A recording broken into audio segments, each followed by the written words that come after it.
Sir, जब आप लोकतांत्रिक ताकतों की बात करते हैं तो एक चिंता जो है बहुत सारे लोगों को हो रही है, वो ये कि दिल्ली में अभी एक प्रदर्शन हुआ था, आपकी स्टूडेंट विंग है आयशा, और आयशा ने एक प्रदर्शन किया था दिल्ली में।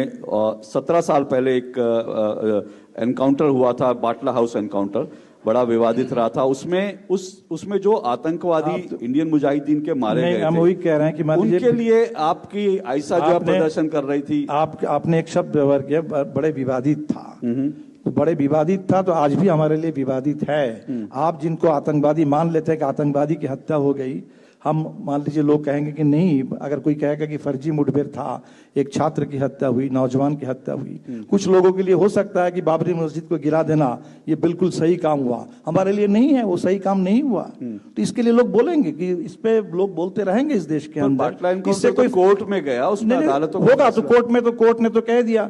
और अभी तो हमारे चंद्रचूड़ साहब ने जो अपना जजमेंट उनका लिखा हुआ था बाबरी मस्जिद पर, उससे भी हट करके उन्होंने बाबरी मस्जिद पर क्या कुछ ना कह दिया। तो कोर्ट वाले बोलते रहेंगे, लेकिन हमें नहीं लगता है कि कोर्ट नहीं, जनता है, इतिहास है, और समय के साथ लोग बोलते रहेंगे, इससे कोई फर्क नहीं पड़ेगा।